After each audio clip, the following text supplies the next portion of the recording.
Hello and welcome back to a brand new episode of Internet Friends, where Seth is now back in 2011 YouTube, where basically you had the black bars on his video. Oh, The I'm good rocking that days. 4x3. You know? Oh yeah, Amazing. Zack Snyder would be so proud of you. He would. He would. I just got to make this whole thing black and white. Is there a filter for that? Probably is. I would not be shocked. My computer not working. So I'm on mobile. This means nothing. Yeah, pretty much. Yeah. Don't break the magic here. Come on. Like, hey, I have a $300 microphone setup, but it sounds like I shot it on an iPhone for authenticity purposes. Yeah. It's an aesthetic. Yes. Yeah, aesthetic audio choice. Amazing. Bruh. So anyways, Well, it feels good to be back. Yeah. So before Steph's drop, I asked everybody how's the war on fascism going. Great, except not at all, because the person who shot him is an even bigger Nazi. Hey, like if they're just gonna destroy each other, let's just roll with it. That's fair. Pop some popcorn. Get that AMC extra butter from the store. I mean, he would have made a like black on black statement in one of his debates. I'm sure if you dig through the internet history, he probably said it. So a Nazi on In Nazi the middle violence. of saying that. He was exactly In the he was in the middle of middle. So Okay. just so everybody on the internet knows, we are on that part of it where we don't have empathy, and we are going to make a lot of jokes about this because we are who we are. And he didn't believe in empathy anyway, so why would we extend exactly. any to him? So no to believe in that. Excuse me for using my typical dark humor and appreciating irony. Yeah.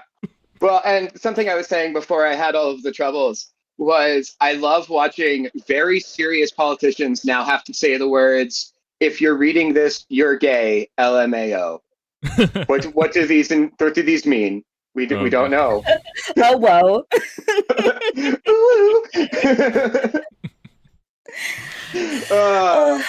All right. Anyways, getting us off of the darkest timeline here, we're just gonna roll right into our homework assignment, which was assigned by Bree. So, Bree, what was our homework? It was K-pop Demon Hunters, which I'm so fucking excited to talk about this, and I just want to be very candid because I feel like this might be a movie where you're like, oh well, Bree's obviously gonna like this. She was gonna watch it anyways. I want to tell you that I was not. I thought that I had vaguely heard about it, and I was kind of like, okay, well that sounds stupid as hell. And I want to be very gentle with the way I'm about to say this, but like, K-pop fans can kind of be a lot sometimes. And I'm actually not even discussing like K-pop fans from Korea. I mean like American K-pop fans can be a lot. So I was kind of like, okay, I was expecting to go into this and be like, okay, fun and cute. This is my entire personality now. So I have never like I actually got to I like literally ordered Mexican food. I put the movie on. I did not touch my phone for the entire duration of this film, which is almost impossible for me to do. I was locked the fuck in. I cried the entire last third of the movie. And I am very excited, especially to have two boys to talk about this with, because like obviously the girls in my life are like, Loose definition for me. Listen, fellas. So I'm really excited. I'm not that I'm buried the lead by any means, but I'm going to kick it over to whoever wants to go next, and then we'll go more in depth. There's lots to talk about. I have so much to talk about. Yeah, this one, to a similar point, I've seen clips of it on TikTok. Didn't think, it's not really for me. Maybe someday I'll watch it, but I'm not like actively looking for it. This is one of those movies that I didn't take a single note because I just enjoyed watching it from start to finish. Oh, yeah. It was so good. And yeah, also tears the entire last song. Oh my God. I still cry when I hear it. Honestly, it's the song I listen to the least because it's still like, especially when they harmonize at the end, I'm like, oh my God. Oh, and that huge like 8-part harmony that they end on. I'm gonna cry talking about it. It's so good. It's so good. Aaron? No, hard agree. Didn't take any notes. Probably watched it way too early in our like watching homework cycle, as me and Bree talked about in the pre-show, where we like watched it like middle of last week, and like it's not as fresh in my head, but like it was Really, really good. I was curious about watching it, but didn't necessarily have an incentive to like put it on. But yeah, like there's a lot of themes and things that it does very well. Going back to kind of K-pop fans, it did a good job of like showcasing what K-pop fans are like without being disrespectful to them, which was kind of refreshing because they could have Yes. very easily lampooned that if they Hmm. wanted to. Yeah. Um, I loved the characters, especially the main three girls. They were really, really fun and seeing them interact. Uh, and the art direction's really, really good. This is I did have the thought, it's just like, this is what AI's trying to make and failing at incredibly hard. Miserably, Yeah. yes. Like, I liked kind of like the pseudo stop motion animation-y kind of quality to it. It did give it a lot more personality, in my opinion. Yes. Yeah. And yeah, and like the soundtrack just slaps. Like, you It can't does. you can't like, for like, there's not a single song that, like, if this was on an album, I don't think there would be a skip. See, for me, I think there was like one song where I was like, oh, this one isn't as strong as the others. But that section was over so quick, and then they moved right into another banger that I don't even Yeah, remember what that song was. it I was don't just like remember an why. interlude. It was like, here it is, and then straight back into the Yeah. so, I also did not realize that Soda Pop was from this. That has been yeah, all over my For You page since this came out. yeah, That's the only song I'm not crazy about, but like I think it serves the purpose that it yeah, needs to in the movie. Like I don't think it's necessarily even supposed to be a good song, honestly. yeah. It's just it's supposed to do what it does. And I'm like, because I have all of the songs on my regular playlist. I have been listening to them nonstop since I watched this movie. And I really She thought I'd be completely over it ditched by now. all of both of our playlists, Seth. She doesn't care about either of our I playlists anymore. deleted It's them, only unfriended them Yeah. of you. this is the only music that she's listening to anymore. Hey, it's Genuinely. K-pop Demon Hunter or the Shags. Which would you rather have? Good point. Super fair. Do you guys have a favorite song? Oh, I don't know the names of any of them. Yeah, it might be either the opening one. I was gonna say The the opener, opening one the goes opener kind of, hard. the opener goes pretty hard. Obviously, the like main like one that's throughout the Golden? yeah, Golden like is Golden's like so obviously just a beautiful one. The diss track is kind of meh, Yeah. but like it was intended to be though. I love Takedown. Disagree. Disagree. No, that's fair. Honestly, I feel like I switch each time. Like when I first watched it, it was Your Idol, because like it just goes hard. The outfits, like honestly, the really scary fucking lyrics when you listen to it. It's just Yeah. like, hey, no one's coming to save you, and I'm taking your soul. Thank goodness you like me so much, so I'm taking your entirety. So I'm like, oh yeah, sure. So it's good. Oh, is that the last one that Soulja Boy plays? Yeah, That is a Boys, good yeah. song. Soulja Boy. That got me. Every time they said it, I was like, this is so close to Soldier Boy that my brain is like, they're saying it wrong. And I'm like, no, it's a different word. Yeah, well, I I'm was arguing confused. with my brain during this. Yeah, I had the same thing a couple of times, so it's not just you. I was wondering about the whole pride thing, and then I realized later that Saja means lion, and I was like, oh, okay, so they're like the lion Oh. boys. So join Yeah. the pride. I was like, makes sense. I could have probably put that together if I thought about it harder. So, Yeah. but yeah, Your Idol is good. I do actually really like the duet between Jiddu and Arumi. Like the That was a very harmonies good are one. just stunning. I think it's one of the most underrated tracks in the movie because I feel like I don't hear a ton of people talking about it. And it is so middle of the movie that I think it gets overshadowed by Golden, which Golden is probably going to be the song of the year. It's slated to win a lot of awards, and I think it definitely deserves it. Like it's just, I mean, I don't know if you've seen like the clips from people in the club where the DJ's playing Golden and everyone's losing their goddamn mind. I'm just like, oh, there's something very sweet about this movie that like it's really connecting with people. I think especially our age.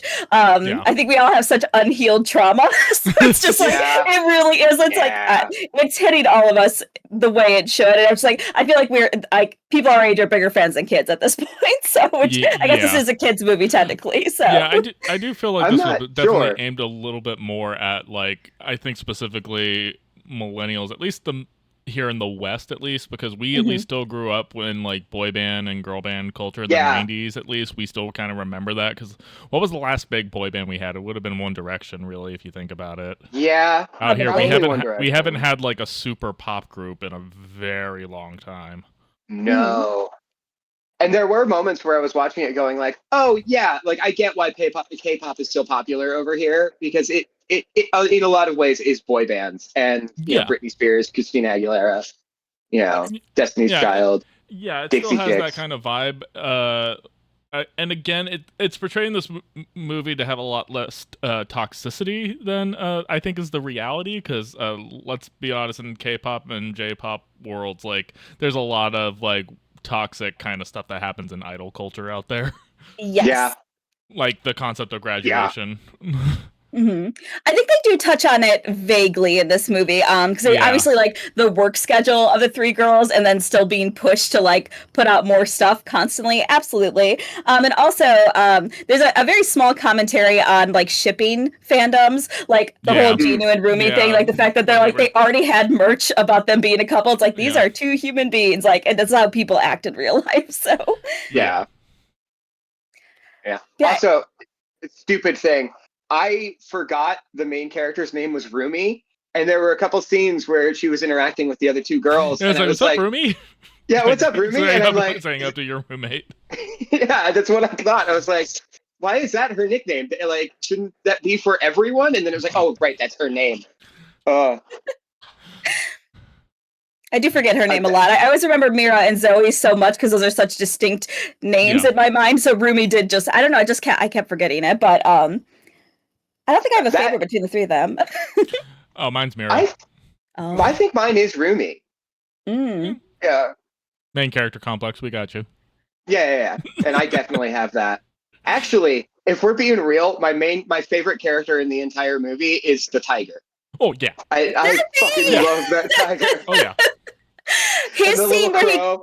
Oh my gosh, the scene where they introduce Derpy is like my favorite, just because I'm like, that could be in any other context like really horrifying, because you just see these gigantic eyes and him creeping out, and then him just like knocking over the flower pot, and like the timing, the pacing, like this movie's actually super funny, and I feel like that's one of those scenes where I was like, this is gold, this is so good. It's also just so fucking cute. Yeah. Another scene where I was like, oh, this movie is really funny, is when they first see the boy band and their eyes keep changing, and one, the popcorn, and the other is eating it as it's falling into the bowl. So good. Oh my goodness. No, I definitely enjoyed. I enjoyed all the personalities, especially like amongst the core group. You know, like they both have all three of them have their distinct personalities, and even though like obviously Rumi's the main character, and so therefore it's a lot of focus on her, she doesn't overshadow the other two like whatsoever. Yeah. Well, and also in this kind of movie, it would have been really easy to like Flanderize the other two, to be like, oh, we're going to push that to the extreme because that's the only way you're going to notice it. No, it was played very realistic and very believable, as these are real people and not just animated figures that are here for funnies. Oh, absolutely. I did have, during kind of like the first, like kind of like fight scene with the Saja boys and everything, it's just like, oh, are they setting it up to where she's going to have a crush on her dad? I wondered that too. That was my first thought. And then I remembered that I was thinking that, and then I remembered he said he was like 400 years old, and I was like, oh, so that's not going to happen. Well, see, that's why I thought it was going to happen, because it's just like he's a demon, he's been alive for 400 years. The timeline works technically. That's fair. That is fair. But I'm glad they didn't go that direction. But it leaves it open to get explored in a sequel, I guess.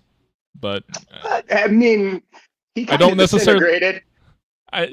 Well, no, I'm saying like who her father is. Oh, yeah. Like that's an open-ended kind of thing, but also at the same time, I don't think I want a sequel for this. At least not unless definitely gonna be a sequel for this. Yeah, as long as the same team is involved in it. If it's one of those things where it's just like we're gonna make it bigger and better and get all these other people involved, and it's just like don't do that. Don't do that. There probably is going to be a sequel, because this is, I listened to a podcast a little while ago where they were saying that K-pop Demon Hunter is the biggest release that Netflix has had in its history. Yeah, it doesn't surprise me. Well, and even the re-release that they've released it into theaters for the sing-alongs, and those have done record numbers. Like just like yeah, I'm like this is really unprecedented how good and like popular this movie is with a ton of different people. So there's no way they couldn't. And they do hint it, I guess. I just noticed this. I was watching something else, but there's a comeback tour poster at the very end. Like Derpy is kind of hanging over the side, and it's like big comeback tour. And also with Gino, something that I heard from somebody else again is that because he gives his soul to Rumi, and his soul becomes her sword. So some people are arguing that, hey, he's not actually gone, he's just become her sword. So maybe there is a possibility that he can be resurrected in some way. But I will say, to that point, I actually, because I kind of like that there's definitely an implied romance here, but I like that it doesn't get explored any more than it does. Yeah. Like there's definitely an attraction there, and that they like each other, and that they kind of are bringing things out of each other. But I thought the way they handled it was really nice. For like, yes, they definitely are attracted to each other and like each other. They have a crush, but it was never like a big romantic kiss. I think that would have felt out of place just given the pacing of the movie. As we've established, Brie hates kissing. I mean, the heterosexual is gross. Damn straights. I remember a story from Comic-Con. Brie definitely does not like kissing, but that's a post-show topic. I don't remember this. Oh God. I want to mention really quick as well. This movie's under 2 hours, which is so fucking refreshing. Yeah. It's like an hour and a half, and it's such a reasonable hour and a half. Like, this is one movie where I was like, actually, I wouldn't have minded if it was longer, but I do think it was perfect the length that it was. Like, I was just like, I think that's why I was able to sit and like watch it in one sitting, which I'm never able to do. So very refreshing. Yeah. That was definitely a pleasant surprise, starting it and seeing that like hour 35 or whatever, and being like, oh. Good, because 90 minutes is my favorite length for a movie. I don't think a movie ever really needs to be longer than that. Yeah, I hope this starts the trend of like we start going back to like sub 2 hour like features, because especially as we were in the big MCU era and like they started making movies longer and longer, now we're seeing, you know, obviously with box office sales not doing super well, and there hasn't been like a super big hit probably since COVID. Like, like if studios want to cut budgets and still like get stuff out, I think going to like an hour 45 to an hour 30 for stuff like it could be a very smart move. Yeah, and you can still establish, which honestly I think this movie does so well, that it establishes the world that we are in and the backstory and where we are now in less than 2 minutes. I feel like if this was a worse or lazier movie, especially if they were trying to pad the runtime, I think they could have made the background of this a lot more just like heavy and weighed down. But they're like, hey, there's demons. These people, sing to get rid of them, and now here are the modern day versions of this. Let's go. I'm like, that's really all I needed. Like, I don't need a ton more than that. Like, I am able to just jump into the story, see these characters for what they are, and they're able to introduce themselves through their music. So I get all of the information I need in a very succinct, digestible way, which is so lovely. And yes, and also this movie respects your intelligence, not just in that way, but in like the reveal that Rumi has patterns and she is part demon. There's one line of dialogue where they grab someone's arm and go, oh, look, patterns, you're demons, we fight now. And then there's a later scene where you see her with patterns and I go, oh, fuck, she's a part demon. Oh, and this movie respects your intelligence. Also, when the tiger comes up with the bracelet that he got or she got, and then they kind of had that moment, it's never shown full out that he's wearing it. They don't make a big moment about it. But if you watch his wrist during that song, his sleeve comes up and you see the bracelet for fractions of a second. And I'm like, I love the subtlety of that. And not, here's a close-up on it. Look, As I close up to her, it's just like, oh God, that he's wearing the bracelet. And it's just like, no, you don't have to do that. Or when he like disintegrates into soul energy, not having the bracelet like fall into her hand or anything like that. It was it was all so sincere and subtle, and I really appreciated that from this movie. 100%. He also has this human eyes in that moment too, and not only that, because I'm grabbing this. I mentioned this to Aaron earlier, but I'm going to be quoting a lot of things from Cinema Wins and also Cinema Therapy because they brought up some really really cool things about this movie. Genu always wears earrings when he's doing his K-pop boy thing. He does not wear them when he is alone with Rumi, but he is wearing a single earring at the final performance, and it is the same pattern as Rumi's necklace. So, or like the top of her. Yeah, so I'm just like, and again, I did not notice that myself. I didn't notice until somebody else put it. So I'm like, I like that there's these tiny little bits. Like to your point, like I think this could have easily been a very lazy movie, a very like, here you go, kids. Here's some K-pop slop. I think this is what kids like. I don't know. But like it really, it does not talk down to you in any way. And even like the kids' humor is like very small and in between. But like I mentioned the scene with Derpy earlier, but like that is just pure fucking physical comedy, and timing and pacing. And I'm just like, I don't know if everybody would get this, but like I like that they assumed that I would just kind of understand the whole bit, which is so nice. Yeah.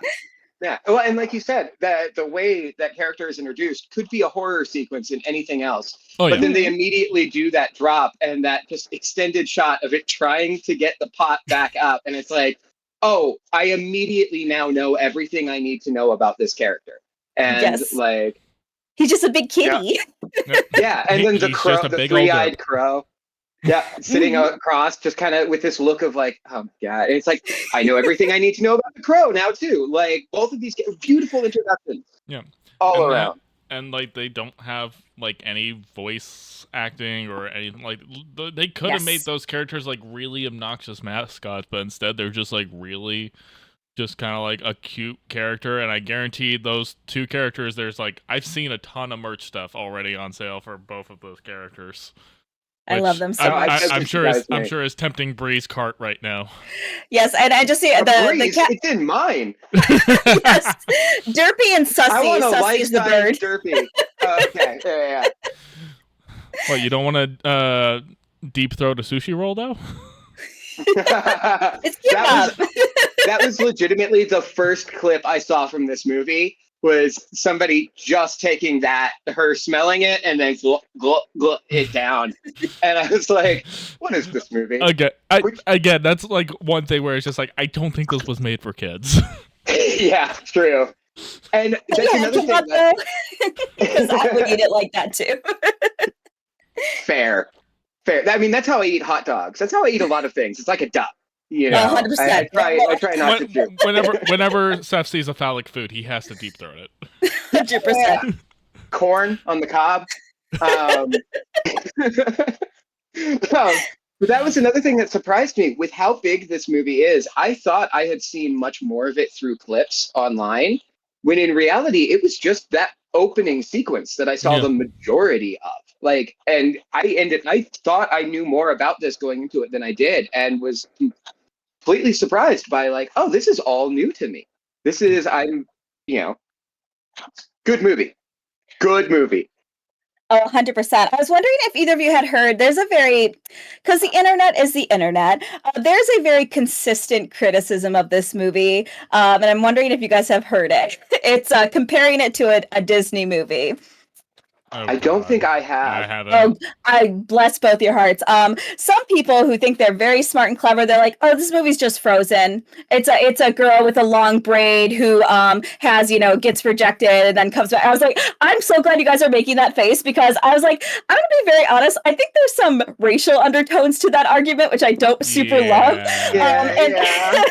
Because it's like, oh no, the Eurocentric story, that's the one who did it first. I was like, okay, friends, like these are apples and oranges, and I had like this whole note. I was about to say, like this. I picked up more on like it's more about shame and guilt. not trust. Yeah, shame, guilt, not trusting the people who love you to accept you.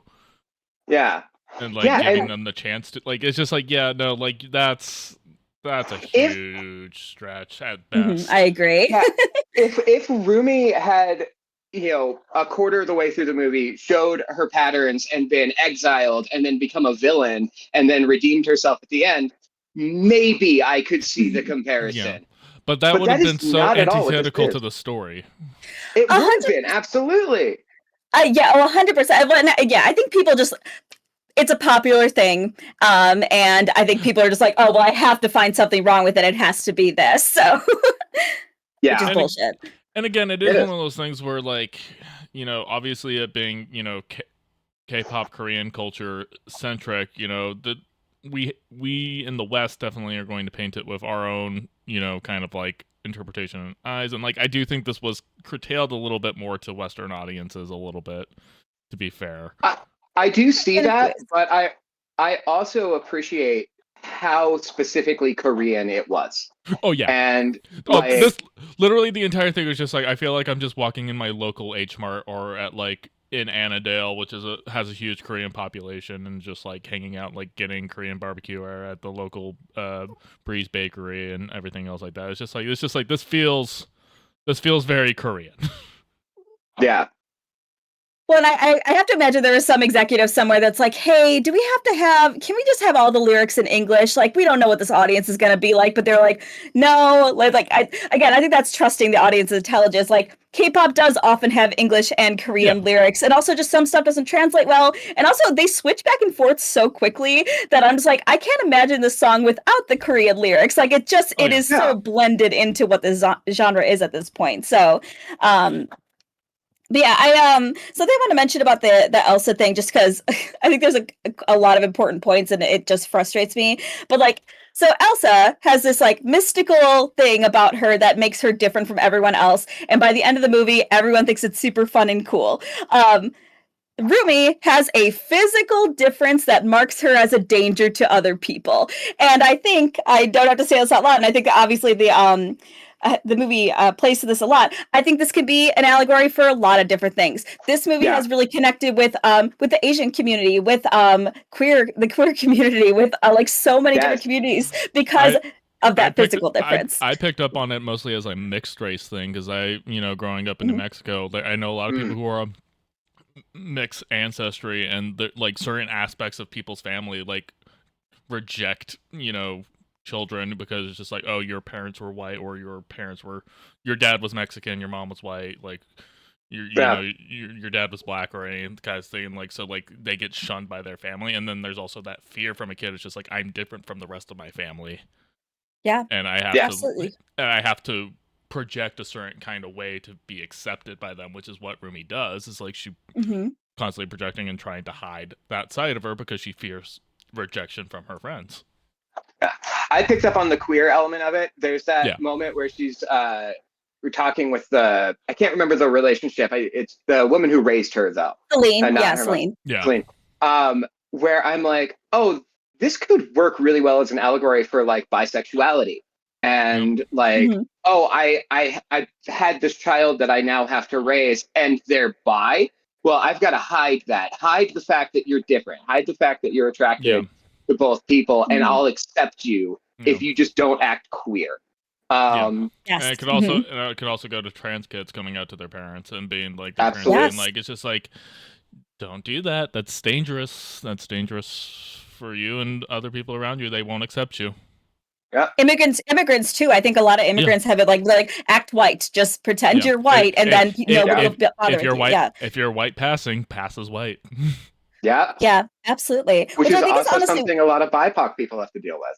Oh yeah, absolutely, 100%. I think that this is connecting with people in such a big way because of that, because they did that so well. And I think also a big part of it, and this is something that I'm bringing up from cinema therapy, what I love about this movie, and again, this kind of going back to Frozen as well, this is something that Frozen definitely doesn't deal with because it is a little, I'd say, way more geared towards kids.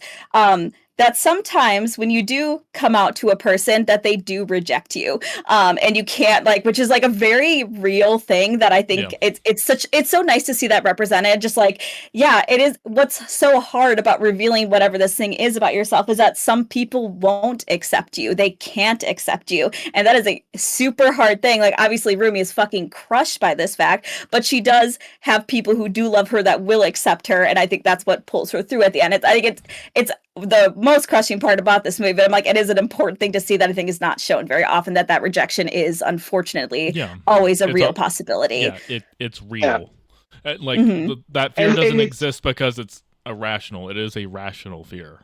Yes. And it's primarily shown through Rumi because of the half demon association, but you also have the other two where one is like, hey, I've always been the outcast of my family. I can't let people really get close to me. I have Yep. to put up these walls because I might Yes. be rejected for just not Yep. fitting in properly. And then the other one who's really into art and writing all these lyrics and being all like, she's is worried that like, hey, you're gonna reject me for not being normal and having bright, colorful ideas. And Mm-hmm. Yep.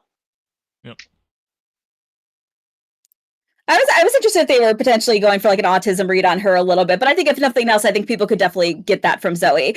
Just like, oh, because actually another small detail, which again, this was pointed out to me by somebody else, but she has a obsession and a fascination with turtles. The first thing she talks about when they're having their couch time is that she wants to watch like 172 videos of turtles. Yeah. She's always wearing turtle pajamas and she mentions turtles like constantly. And I was like, oh, I wonder if they were maybe hinting at this a little bit, but if nothing else, I think that it could be a slight read on that for some people. So Turtles are just cool, Yeah. Brie. turtles are dope, absolutely. That's why Squirtle's the best. Okay, well, this is going to be sus show today. So. Hey, Getting look, fired. we have to have a resident squirter. It's fine. Yeah, it's fine. Yeah. Oh, I want to make a Charlie Kirk joke so fucking bad, but I can't think of one.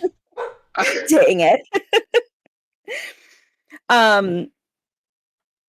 wonder if I do want to mention just really quick, the relationship between Jinu and Rumi is also very, very interesting. I think it's so important. Again, this is something that cinema therapy talks about a little bit. They kind of don't have the makings of a great relationship because they are still both hiding a lot of themselves.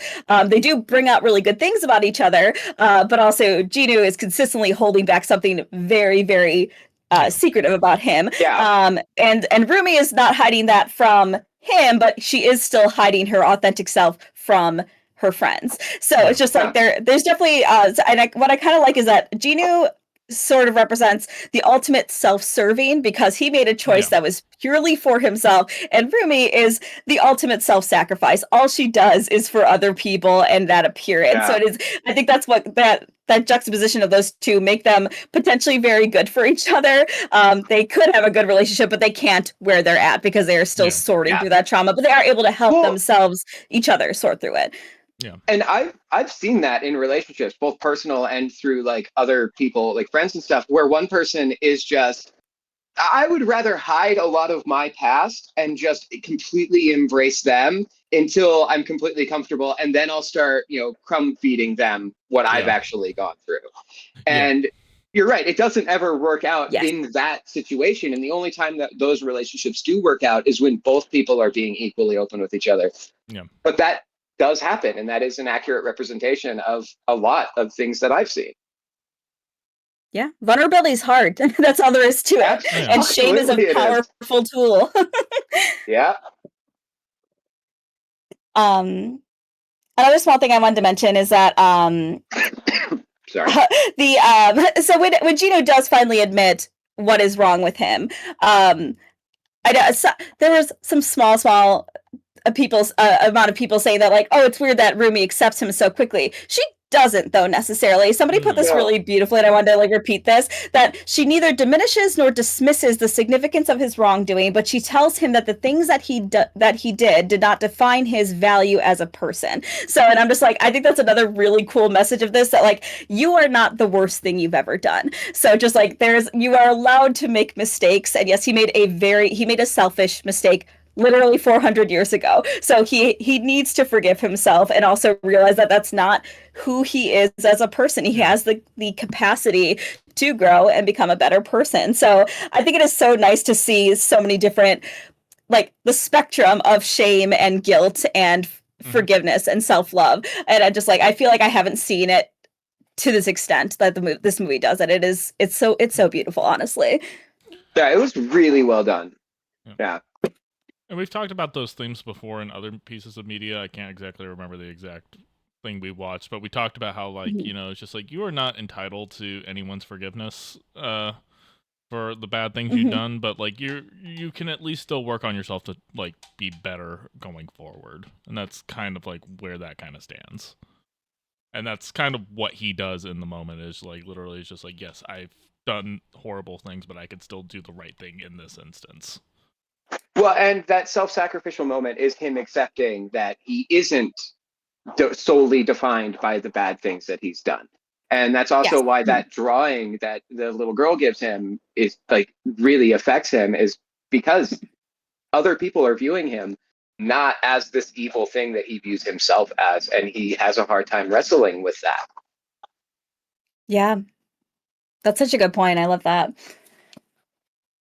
Oh my goodness. Another small note I had was I like that oh my god, I'm probably gonna pronounce it wrong, but like the big bad in this, I think it's Key, I think that's how it's pronounced, but that the way he manifests in people is just negative self-talk. And I just feel like the way that's portrayed in the movie is kind of brutal, because I'm just like, oh man, I think all of us have had thoughts very similar to this, and the fact that once you succumb to that shame, it is all consuming. And it's usually that's just that, one or two insecurities about you where it's just like, I know the one I remember in particular is Mira, where she's like, yeah, you don't deserve a family. You couldn't even keep the family that you had because you were such an outcast. You don't deserve this family. And I'm sure that's something that lots of people can relate to, that like found family is not really family because, your actual family rejected you. So I honestly can easily go back to like that queer coding there, just like, you don't deserve this either. You couldn't even do it right the first time. So yeah, it was a great time watching it when I was in a depression hole.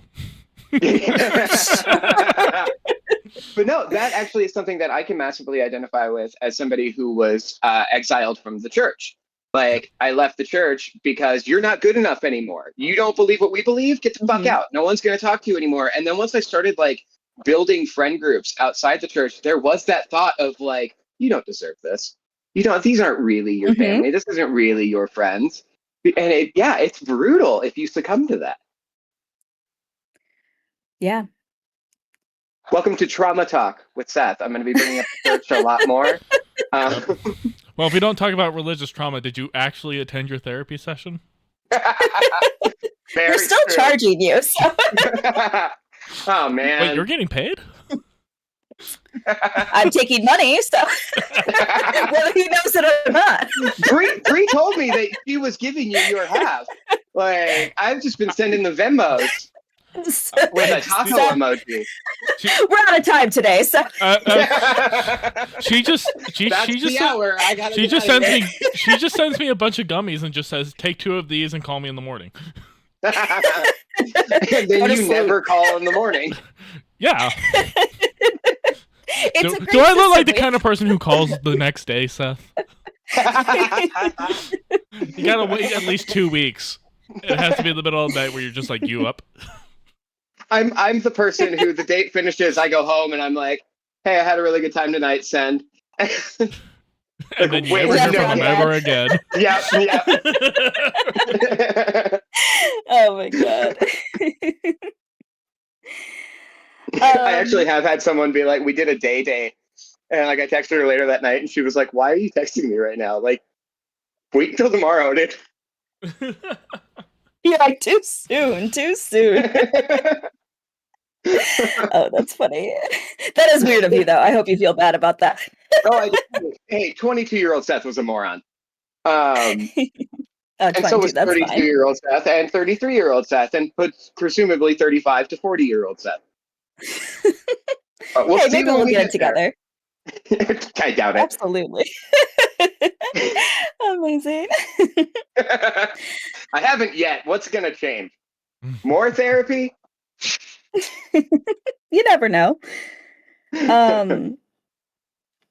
Did anyone else have anything else about this? I'm like, I feel like it's mostly just going to be like, I don't know. I fucking love this. I think it's so relatable to so many people. I think even like on a base level, and again, I think this is from cinema therapy, but it's just like, anybody who has ever felt like something about them was made them unlovable. Like, this movie connects with people on such a deep level, because I think we've all probably felt that to a certain extent, whether somebody's told us that or maybe we internalize that. And again, this relates to so many different experiences, which is why I think this movie is like not only just really good, I think it's really important. So I'm so grateful that it's getting like the flowers that everyone loves this movie. Everyone's singing these songs. Like, it's moments like these where I'm just like, I do kind of love humanity a little bit, which is hard to do a lot of the times, but I love that we have these like small moments of connection where it's like, wow, everything fucking sucks right now, but we are all jamming out to the same fucking songs and singing these songs together. There's something really beautiful about that, and that we can relate, even though it can go across to a lot of different situations, that people are finding connection with this movie. So yeah, that's my thesis.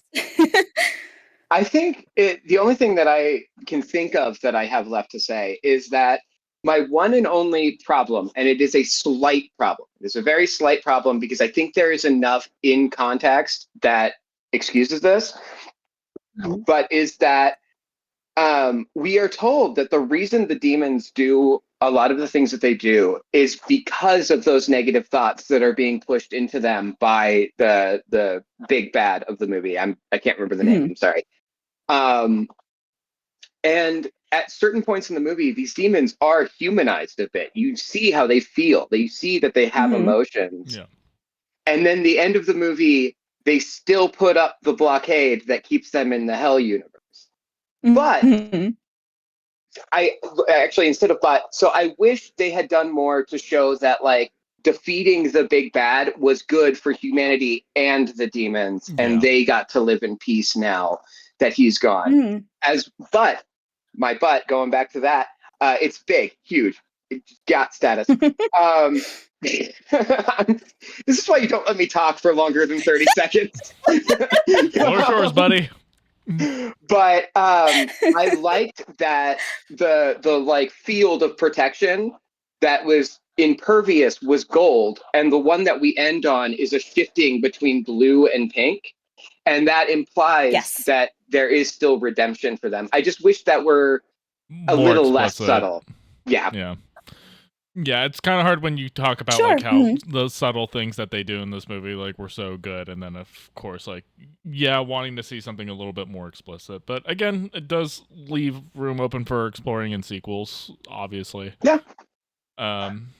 But again, this is the tiniest of problems that I could possibly have with this movie. Yeah, I think my main thing is, it was really refreshing getting to see a movie like this, one that is a very wholly original idea, pulls from things that we can all relate to, especially even from a cross-culture things. Like it's easy to understand the themes, understand the messaging, understanding what it's kind of about, and hopefully we continue to kind of get stuff like this. But obviously we're in such like a rough time with we talked about K-pop slop and AI slop and all the other kinds of stuff that kind of comes along with it, and we're getting inundated with that constantly. I hope more really kind of like broad original ideas keep coming in this kind of format. But this has been a pretty good year for original ideas. But also, we almost didn't get this because Sony had zero faith in it, and that's why it got dumped on Netflix initially. Yes. Yep. And we are seeing right now, like, there seems to be a little bit of movement, I think specifically on the AI stuff of that, where it's just like, there seems to be this understanding we're coming to where it's just like, it's all slop. We've hit more or less the upper limit of what that technology is actually capable of at this point. And like in this form. Yeah, in this form, and just like getting to a point where it's just like, all right, the experiment has failed. We're dumping it, and we'll come back to it later when it's actually like had time to actually work the way it was intended to. Yeah, well, and like the bubble is popping. Meta massively downsized their AI division. Google has downsized their AI division. Surprise, was just a new version of NFTs. It was a new scheme, new whatever. Which anybody could have told you that, because it was, once again, it was technology predicated on its potential. In the future, we're going to be able to do this with this technology. It's just like they're always telling you the potential of the thing, never actually the actual thing, because at the end of the day, it was still a computer just doing ones and zeros. Yep. Mm-hmm. That's all it is at the end of the day. This entire thing that we're doing is literally just our cameras and our microphones going into like a stream of ones and zeros and coming out the other end. That's all it is at the end of the day. Which honestly blows my mind. It is so weird that I can talk into a microphone, not right now, but on other episodes. Talking to a microphone, it travels down a cord, and then hits a box that turns it into ones and zeros that then can be translated over airwaves to both of you. That fucking no, technology it's has its insane. moment. Yeah, no, it is insane and thing that we through ingenuity we are capable of, but trying to treat what basically became generative AI as anything more than just basically like regurgitating stuff that's already been done before. Like that's the end of the day, and specifically it ruined itself because basically people started taking AI content, publishing it without remotely even trying to do anything to it, and then AI was basically just AIing over AIing over AIing, and that's where we end up today. It's why it failed. Yeah. Well, I don't know if you've seen some more news that their most recent episode that they started with that image of The Rock that they put through AI and had it recreate like 100 times, and it turned into like this cartoon with big blue lips and like these huge eyes, and it's AI sucks, man. I hate it. I don't like it. Just stop letting me talk for longer than like 10 seconds. It's all good. The reality is, I want to say, go ahead. I was just saying, let artists be artists. Let us actually make the things. Let us learn new skills. Let us do the kind of stuff. And like, yes, it's going to take longer and it's going to be more expensive to do, but it's always better. Yeah. And no question. Don't get me wrong. There is shitty art out there. There's a lot of absolutely. Have you heard my music? Have you watched one of my videos? Have you seen my art's amazing. I don't know what you're talking about. Sucks to suck, guys. I want to make two more comments. One based on what you said, Seth, about the because I actually do agree with you on that about the whole demon thing. But I will say there's also the distinct possibility that some of those demons are actually just really fucking awful people that deserve to not be in the demon world. Very true. Distinct possibility. And on that note, I don't know if this is confirmed because I've seen this in a couple places that allegedly there was quite a bit cut from this movie. That they cut at least an hour out for time. I'm so grateful that they did, but I wonder if that was part of what the cuts were. And I believe they cut part of the romance, which again, I am super pleased with. I think that everything about that timing wise and pacing wise was excellent. And I do wonder in terms of like, I'm hoping movies like this and even like movies like Sinners, things like that. I feel like we've had such a good year for movies in general. So I'm really hoping that we are turning the tide of like, which I know we talked about in a previous episode of just like, them making content assuming that you're stupid, you're not paying attention, that you're on your phone. I'm happy to sit through Sinners was a pretty long movie, but I was happy to sit through it because it had something to say. This movie, I again sat through distracted because it had something to say. So just like, I'm hoping that we are turning towards like, hey, actually to your point, we want this art. We want to pay attention to it. We are happy to not be distracted for something that's worth looking at. So give us more of that, please, because, that's what we're here for. And I like it's worth making because it's connecting with so many people. Sinners, like just a random example, but I'm just like, I feel like that is something that's connected with a lot of people too. Just like, we want this kind of art for It's like, we're asking for it, please. And as far as Sinners goes, going back to a previous one of your points, Brie, like Sinners is a movie that respects your intelligence. It's just like, hey, this is post-Civil War South. There you go. We don't need to explain to you like what it was like down there. It's just like, here we are. Yeah. 100%. It's like, we don't have to explain what the Klan is. We know what the Klan is. Yes. Yeah. Hopefully media literacy is not completely dead. So despite TikTok's best efforts. Yeah. Oh my God. Fuck. That could be a whole nother can of worms. Yeah, that could be a whole episode, actually. Especially with I've learned that satire does not do well on the app because people are just stupid. And even I made a video recently that got a little bit of traction, and the comments in that are just like, okay, but did you even watch the video? I'm saying this, and you think I'm saying this. Yeah. I can't dumb it down for you anymore. It's the best video you've ever made, by the way. So. Oh, thank you. Thank you. It got pulled and then reinstated after they said it wouldn't be.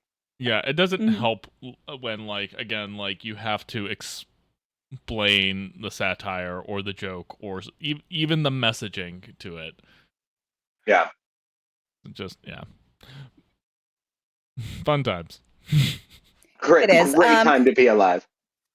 I did want to tell you guys that I really want to watch this movie again, but I think it's unfortunately one of those movies that I think I will sit down and just watch the full thing again. I don't think it could be in the background movie for me because I just like I'm going to want to sit down and fully engage with it again, which is like a great problem to have because I have been fighting with myself all week to not watch the fucking movie again because I really goddamn want to, but I don't have an hour and a half to spare. I vote we all It's do not a gonna be on live. the background. Good problem. We do a live watch party of the sing along version. And sing along. And sing along. Please. I'm on board. Oh my god, amazing. Well, maybe when we launch the Patreon for all 2 of our viewers. Yeah. And we can all And cry we love together you at all. the same time.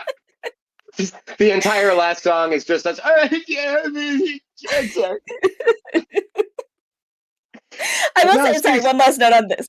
But I feel like even the people, like the other videos I've watched, when they get to that part, they still cry, even though these people have seen it, like because their kids watched it like 10 times. They're like, I'm not going to cry this time. I'm not going to cry this time.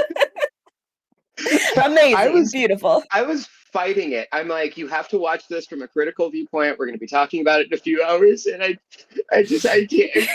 Just stay strong. Stay strong.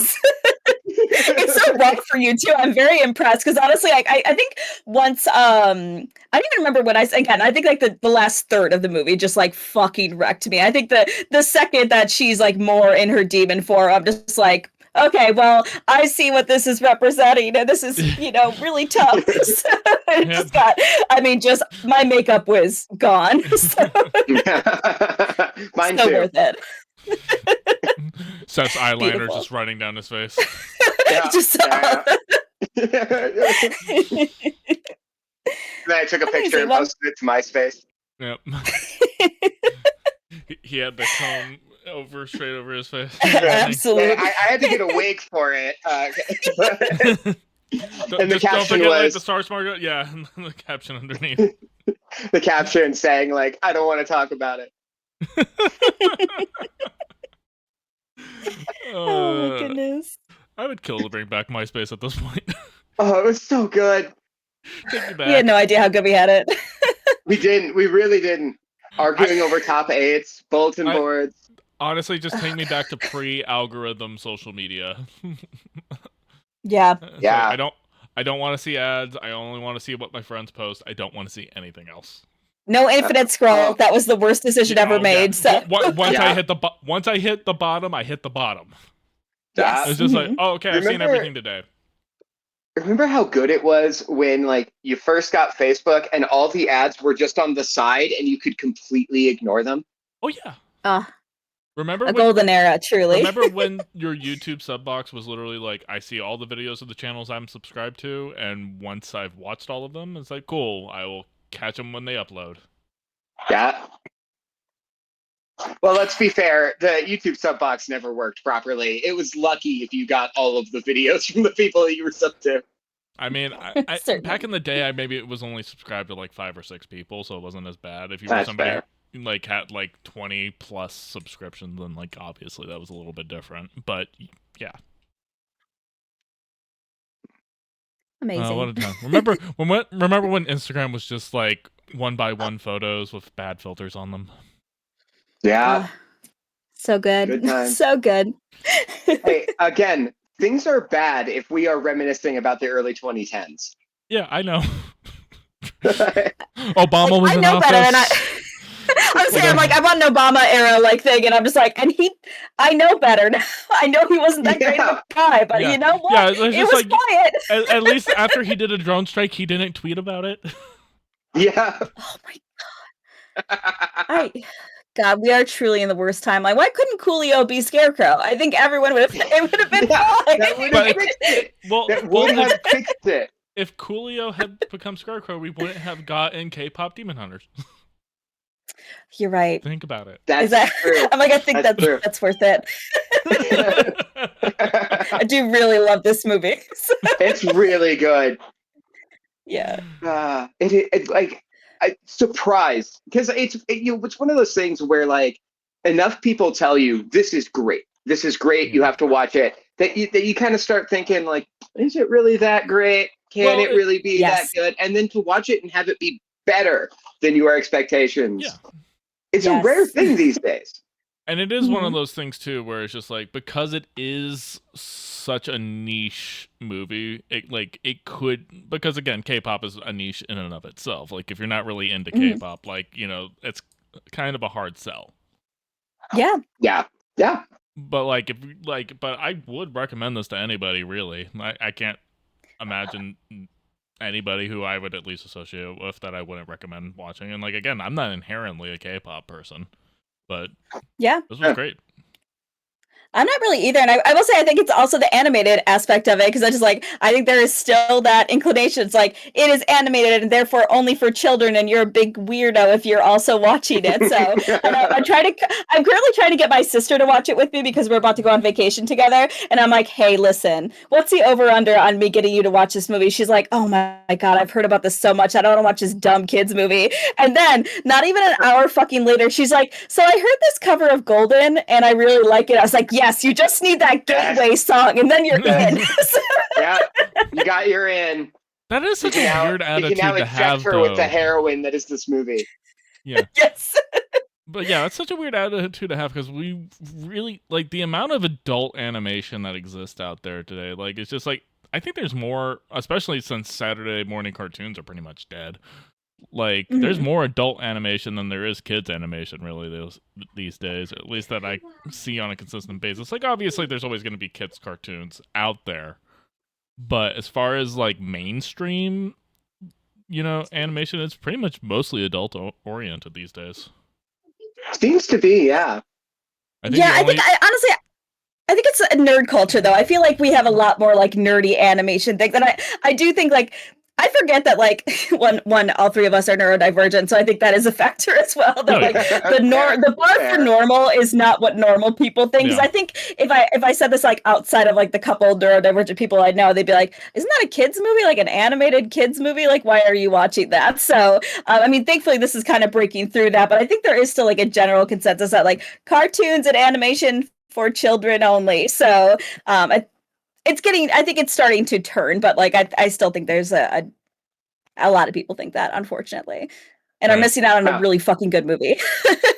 Well, and you see that in a lot of aspects of nerd culture, which is like video games. A lot of people are like, oh, those are just for kids. And it's like, no, they really aren't. They're really not. A lot of them are not.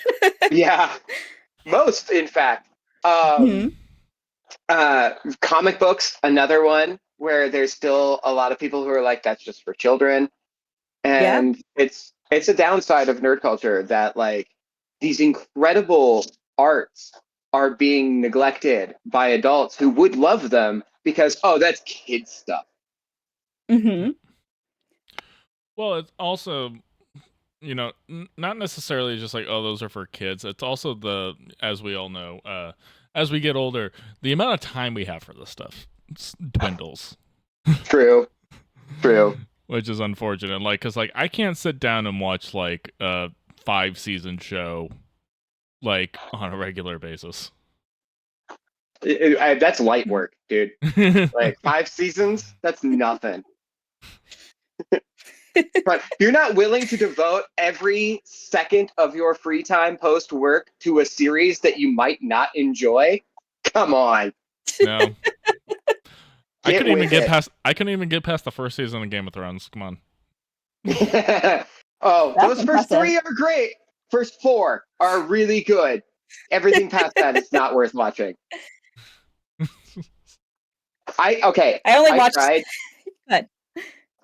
I tried rewatching the first season recently because I just did a read-through of all the books. Knowing where the series ends makes the first season completely unwatchable. I believe that. I'm sure. Nothing matters. They ruin every character arc that they establish. I found myself watching the first episode being so fucking frustrated because I was like, I know where this ends, and it ends badly. I'm just gonna read the books again. Fuck. Well, yeah. Well, we talked about it last week when we watched the sequel trilogy of just kind of like it's hard to go back and watch that trilogy knowing how fucking trash that movie that trilogy ends. True. Yeah. Yeah. I love Game of Thrones though. The books are so good. They're so fucking good. One day when I have time to read those books, I will read them. So they're such long books. I've read them twice. It took me 5 months, both times, to read them back to back. I'm sure. That sounds about right. Excuse me. All right. Any final thoughts? Good movie. Good movie. Really good movie. Watch it. Go watch. That's kind of where I'm at. I'm like, I mentioned this already, but I'm like, not only this is a fucking phenomenal movie, I think it's a really important movie. I think it's really important to a lot of communities, and I think this is connecting people in a way that is like really, really special. And I'm really hoping that this hype doesn't die down too quickly, just because I'm just like I am worried that this is a flash in the pan, that this is going to be gone by like next month or something. I was like, I hope we can ride out this joy for a little bit longer, because it has been so nice to have all of this shit in my feed, especially with everything horrible going on. It's just nice to be able to sing some K-pop songs that like all of us know the words to. There's something very special about it, and again, there's like these bright spots of humanity, and this movie is it for, and the connection that it's creating, and just that it's giving so many people in so many different communities validation, because again, this movie is handling a lot of topics that I don't think are discussed very openly, especially again like the themes of rejection and vulnerability, finding found family and things like that. I think it is so refreshing to see that, and it's so refreshing to see it in a compact way, that people are watching this multiple times. Like again, I don't rewatch things outside of like my comfort YouTube watches, which I don't count at all. The fact that I want to sit down and watch this movie again, and I know I have to pay attention to it, that's something really special to me, and I'm grateful this movie exists. I think it's such a cool thing in these dark fucking times. So Agreed. Yeah. Yep. No, I agree with everybody just said. It's a high recommend on my point. Great on so many levels. It's a great narrative. It's a great story. Great messaging. Great music. Great animation and art style. And again, it's something that we talked about how like it's just like, oh, this is for kids. It's like it's not really, but like but if you have kids, but kids could watch it. Yeah, no, kids love it. Yeah, like absolutely. If I had kids, I would absolutely love watching this with them. So, anyways, that brings us towards the end of the show. Seth, what's our homework next week? So we should probably do this a little later, but I won't get to assign it in October because I looked through our usual recording schedule. Over the Garden Wall. I actually was wondering when this was going to come up, so I'm actually all for it. All right, good. Yeah, it was mentioned last week as a potential. We have to. It is so fucking good. I love it.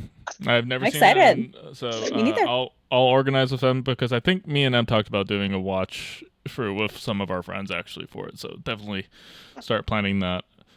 Anyways, that's our show for this week. You can catch me, TCK Media Productions, on most platforms. You have that Seth23 Fighting Fascist on the TikToks. Yep, not sorry about that one. Nor should you be. And then you have the Raccoon Loon herself, who you can also find on Game Birds, where she talks about indie games. Thanks. That's our show, and we'll see you guys next time. Woo!